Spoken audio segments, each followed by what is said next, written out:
Welcome to the Pub Date Podcast, the show where two book broads discuss what should happen before, during, and after your book publication date. Brought to you by Broad Book Group, with your hosts Vanessa Campos and Jen Dorsey. Well, this isn't either one of those two people. This is Paul Roberts with OC Talk Radio, welcoming Vanessa and Jen to our station here and their first show. Welcome, Book Broads. Thank you. Thank you. Yeah, thank you so much for inviting us and allowing us to have this moment on OC Talk Radio. I feel like I'm going to get smacked down by the whole audience. Here's this old white guy calling a couple of younger women book broads. Hey, it's a couple of book broads here. I feel like I'm back in the Mad Men era here. Why do you think of yourselves as book broads here? What's a book broad? You know what, Paul? A book broad is a publishing professional, a woman in publishing who is just giving you that good, tough love advice. We're like your friends. You're going to sit down and have a cocktail with us, and we're going to give you the straight dope on publishing. I love it. Well, because I think there's a lot of misconceptions. What do you think, Vanessa? What's a book broad to you? I have to agree with Jen. I think that, I've been in book publishing for much less time than Jen, but I love the camaraderie around it. We always get together at conventions and we're always, trading secrets, what's happened, what hasn't happened. And I love that it's almost always, with a cocktail. So. And it's truth telling. It's telling the real facts, because too many of us think that writing a book is just going to be fun and easy. Don't we all have a book to tell? Or so we think. And so we sit down to write it, and then we find out it's really hard work. What do you think, Jen? You've worked with editors a lot. Yes. So, I've been in the game for a very long time, over 20 years, and I've seen a lot, and a lot of people who have a lot of misconceptions about what publishing is. And it is not easy. It's a very challenging road to take. It's a very worthwhile road, very rewarding road. But there's just a lot there. There's a lot to know about book publishing. And unfortunately, not a lot of information out there that's consistent or reliable. So I think that's kind of what we're trying to do here for folks. Okay, well, we got a couple of real book broads here. They're going to tell you the real tough truth about what it takes to get a book published today here. Give us some background. Vanessa, let's start with you. Where did you come from, and how did you don't look like a book broad. You don't look like some tough, swaggering, cigar-smoking editor like I pictured in all the dime store novels here. Well, you're right. I actually come from a marketing agency background. I've always loved books. Actually, I like to call myself an English literature dropout. That was my first major in college until I realized, not so much. Yeah. One of the things that I really loved about book publishing was being able to tell a story, having it just be kind of like an archive that lives on forever. I come from business books. So your book should definitely feed into your business. It should serve you into your business, into speaking engagement. I loved using the book as a product. And in terms of marketing, it was just the ultimate get. It got you in, as an author, it gets you in to those speaking conferences. And it's just like this magic wand that you're able to do. I say this, it's a magic wand, but Jen does all the heavy lifting. She's the magician here. How you just wave the wand. She's the one that's in the back room making the wand work here. I got to stop you because there's a lot in that. We're going to talk about what to expect in the show. She rattled off 4 or 5 things here, and I just got to point a couple of them out here. A book is an archive of a conversation or your thoughts. It doesn't go away. Kind of like what we're doing now. This, in a way, is much like a book. And I always say that popularity of podcasts is the same as the popularity of audiobooks. We're stuck in a place, in a space. We can't watch, we can't read. So tell me a story.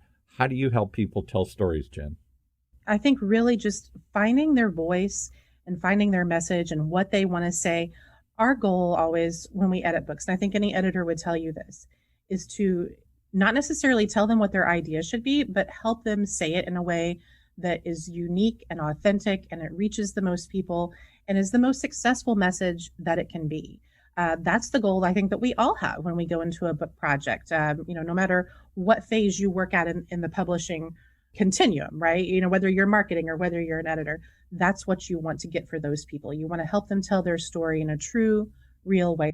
And we have this all the time with these programs that we produce, these radio shows and podcasts. Business people want to come in and just tell the first chapter, the happy story. It was easy. I came up with an idea and now I'm a success. The end.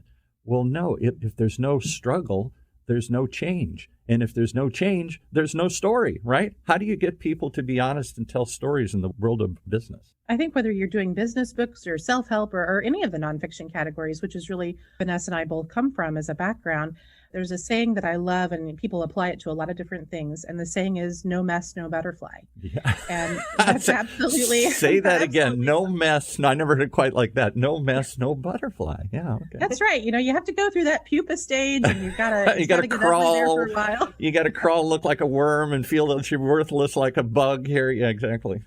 Exactly. And so when I lead any kind of writer that I'm working with, whether it's a business book or whether it's a self-help book or even some of the other kinds of titles that I've worked with in the past, like technology books, they all tell a story. They just tell it in a slightly different language. Yeah. And so helping folks find that language is what I do and what I love to do. And I've done for many years.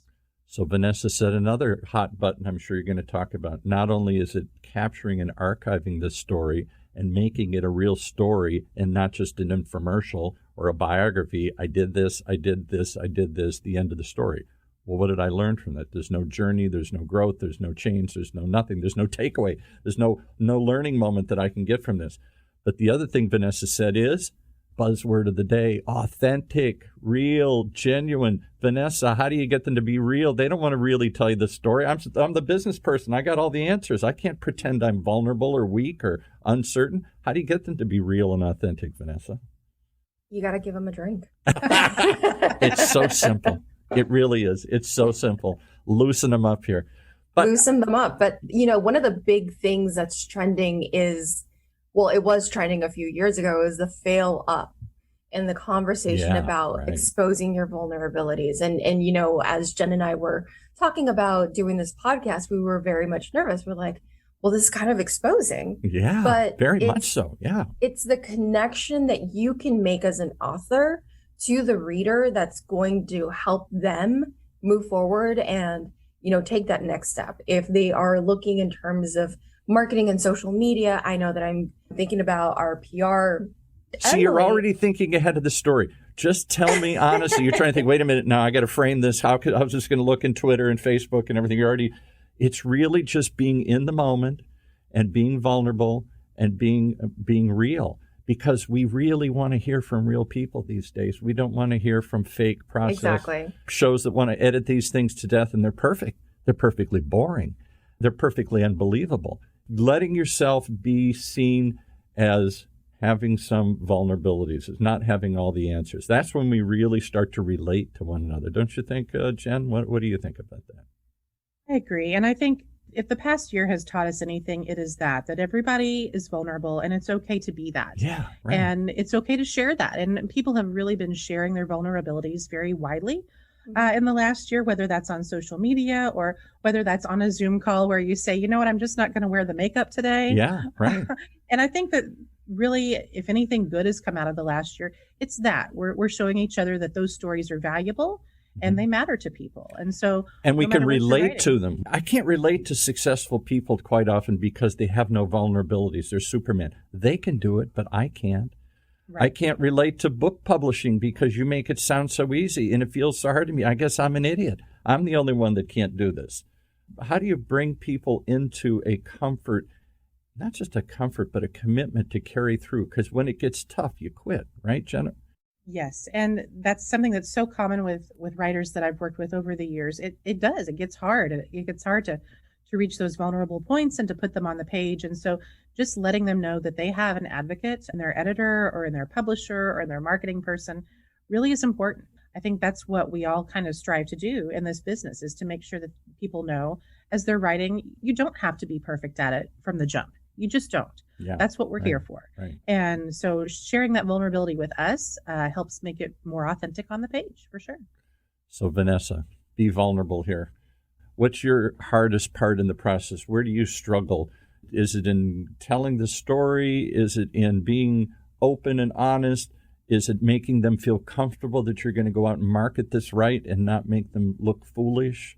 Where's the fear points for you in the book journey here? I think my biggest fear is, once Jen has actually gotten them to be vulnerable, is whether or not they're willing to take it that step further and adding that vulnerability on their social media channels. Yeah. Are they willing to tell that story as it's happening? Most of the time, once the book is done, they feel like it's a polished thing. I'm ready to go. When I'm thinking and I'm talking to them and I'm saying, no, you got to share your struggle. You got to share, writing a book is hard. Right. It's very hard. Exactly. And you've got to, the story continues because it isn't, I think we all think of this as a once and done product. I did it. I never have to revisit that again. No, you got to go out and promote it. You got to work at it. You got to use it to tell your story. So Vanessa, how do you market a book in 30 seconds? I just want to know all the answers right now. We don't have to listen to the rest of the show. I want you to give me all the answers to marketing a book in 30 seconds, or tell me some of the pain points. You always have to make sure that you are telling people and reminding them that you are the author of. Do you know how often I have to remind authors to include that in their messaging, to include that in their signature? Once they've written the book and they've actually put it on paper, they've gone through the pain of and love and hard work of editorial and it's ready to go, they just stop saying that they're the authors of. Really? They abandon their children. They do. They deny that I ever even had anything to do with this creation here, huh? It's almost as if they think that once it's done, if they build it, people will come. Yeah. And that does not work. Why do you think that is, Vanessa? I don't want to be seen as bragging. People in movies, I don't want to go out and promote my movie. I don't want to go out and promote my book. I don't want to promote my podcast here. Why? You took the effort to tell this story. It's a beautiful story. Why do you then want to step back and say, it's on its own now here? I have nothing to do. I created this child and there, go off into the world and figure it out. Authors get the sense that it's now somebody else's job. They've written it, they've put it out there, someone will find it. And I feel like it's not just a traditional publishing problem, it's also an indie publishing problem, a self-publishing problem. Yeah. Just because you put it on Amazon does not mean that anyone is going to find it. No. I read a statistic that there's about 4,500 books that get published every single day in the U.S. Every single day there's 4,500 books that get published? Oh, my goodness. How could I ever find that one I'm looking for in a sea of titles like that? Well, and that's what we're here for. We're here to help you get through that. And we've been through this so many times with hundreds of books. And it's really what we love to do. We love to find out what other books have done to help stand out in that big sea of market. And we just have to continue the work. And it's constant. It's not a sprint. It's a marathon. It's a marathon. All right, let's go back to a sprint. Give me a sprint summary of what you've done in the past, Vanessa. I know you've worked for some big book publishing outfits. I don't know if you want to name them or not, but give us some idea of your background in books. You didn't just come to this yesterday. No, so I actually started off as a marketing specialist. So I'm based in Southern California. And for most of you guys who are, interested in book publishing, there's not a lot of book publishers out here. No, there really aren't. So I found one. I started off from the bottom. I learned everything that you need to know in terms of getting an LCCN. That's a library control number for your book. Oh, my goodness. I got one of those? Okay. All right. You got to have one of those to, filing the copyright for your book. I got into the how to negotiate an agreement for acquisitions.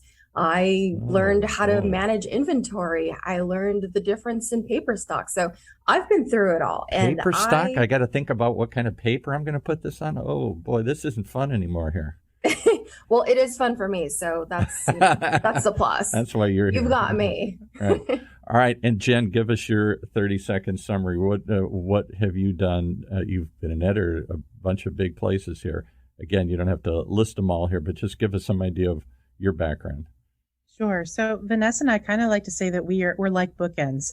I've been in the business for about 23 years. The book broads who are bookends. Okay. We are, yeah. I started a long time ago in the late 90s, and I started for a very, very small book publishing company. I was a journalism major in college, so I wanted to be the news lady, and that did not pan out, and it also didn't pay anything. Especially like those everybody, days, yeah. Like everybody else in book publishing, I sort of just landed there. And was really lucky to have a tiny, tiny company to work for. So I did everything. I mean, I shipped books, I acquired books. I Oh, did the boy. marketing Yeah. and learned from the ground up. And then I went on to work for publishers, both large and small, over the next 20 some years. And here we are. But you gravitated into being the editor. What does an editor do? An editor's function is so misunderstood. And I'll preface it by saying, I remember reading, who was the great editor whose name escapes me? Max somebody here. Perkins. Max Perkins, who helped, didn't he work with like Hemingway or people like, I mean, it was, whoever it was, maybe it's F. Scott Fitzgerald, somebody, people like that this guy helped. And they all said, my book wouldn't have been what it was without him in a red pen scratching all this stuff out here. Talk about the role of an editor. An editor is a midwife for your book, baby. And it, we really help get you through that painful part of the process. And there are various kinds of editors. Smaller houses, you might do all of the editorial functions. In a bigger house, you might just do the developmental editing, which is sort of the high level stuff, or you might just do the copy editing. So, an editorial team looks different no matter where you go, but we really help usher that book and shepherd that book through the writing and editing process so that it can then go on to be designed and turn into the wonderful product that then folks like Vanessa get to go out and market. Mm-hmm. Well, again, I think it's the one part of the puzzle. I think you both represent parts of the puzzle that most authors don't recognize or really value. One is, I'm going to take my story and just hand it to you. I sweat bullets over this. And you're like, yeah, but it doesn't make sense. Or it'd be better if it was this way, or cut this part out. I can't. This is my baby. You're chopping this thing up. This is my story. I know, but you're not telling it well. And then once you get it put together, you got to figure out how to tell the world, I'm here, and here's what it is. It doesn't just sell itself. So you guys have created this company now here called Broad Book Group. I keep wanting to confuse it with Book Broads here. Broad Book Group. Tell me about this company. Why did you start it, and what does it do? We'll start with Vanessa. As Jen and I have talked about over a lot of cocktails and a lot of conversations at a lot of conferences, our experience in publishing has always been something that is led by a P&L, profit and loss. Right. And that's always not necessarily the best way to go about sharing those authentic stories. Right. So we thought, we could do this. We could do this and we could do it better. Jen and I were discussing how, at the end of the day, we are a woman-owned collective of publishing professionals. Yeah. And we all have the same goal, in order to create and write and publish better books. And our focus is really on women and marginalized voices, because those are the voices that we wouldn't get a chance to publish from a traditional perspective, because we always have to look at the bottom line. But you know what? Publishing is fun, and it needs to be fun, and we need more voices. And, sometimes just because an author has a great platform doesn't mean that there isn't a counterpart, a woman out there, a person of color, another voice out there that may have a smaller platform, but can say it better.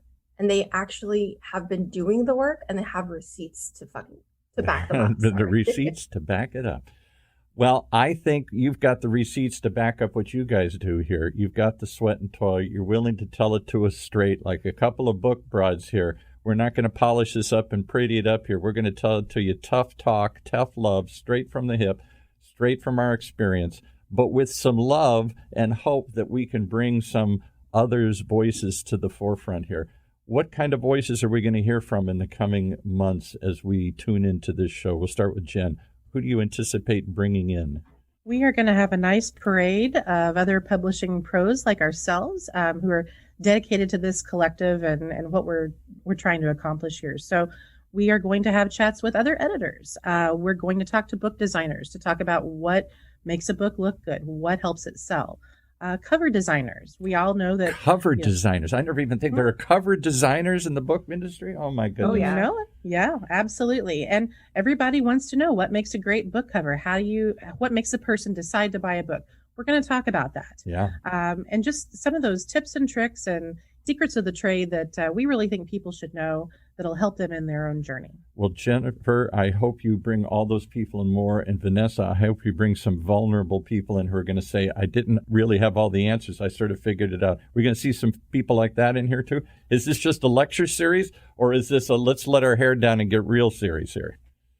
What do you think, Vanessa? Are we going to get real, or are we just going to reel off a series of tips and tricks for you here?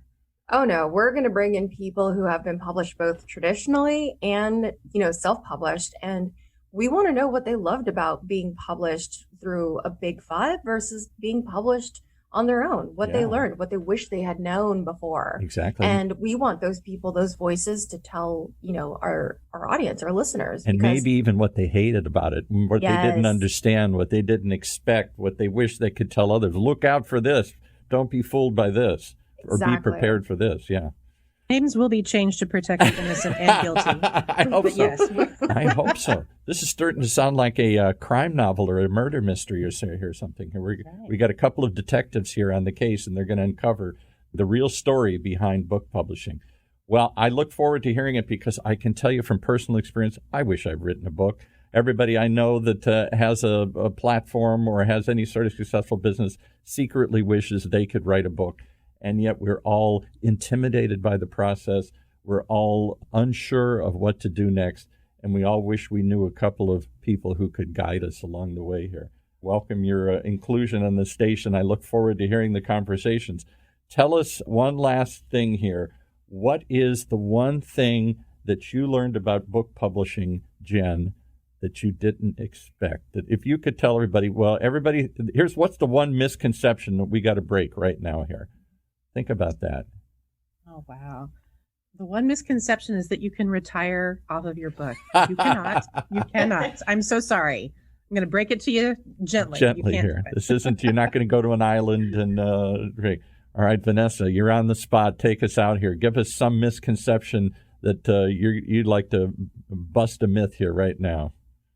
If you write it, they won't come. I keep going back to that, and I would like that on my gravestone. If you write it, they won't come. Sorry. They won't come. That's it. So that's the opposite of what I say. If you write it, they will come. I assume that if I just put these pearls of wisdom down, everybody will find them. But you're saying the fear is the opposite. If I write it, nobody will read it. Yeah. I mean, you will have to start marketing the book the second you start writing the book. Yeah, exactly. And it's got to be constant. Because if you're not willing to shepherd it and guide it along, then why give birth to it at all here, right? Exactly. Exactly. Okay, well, you've given birth to something real special here. We've been wanting to do a book show for a long time. Tell us how they reach you guys, and if they want to learn more about the Broad Book Group. We'll start with Jen. How do they reach you guys? You can check out our website at broadbookgroup.com. And we are on all the socials. You can find us. Okay, and we'll end with the marketing person here. Take us out. Give us some of those socials and tell us more about how they can connect with you guys, Vanessa, here.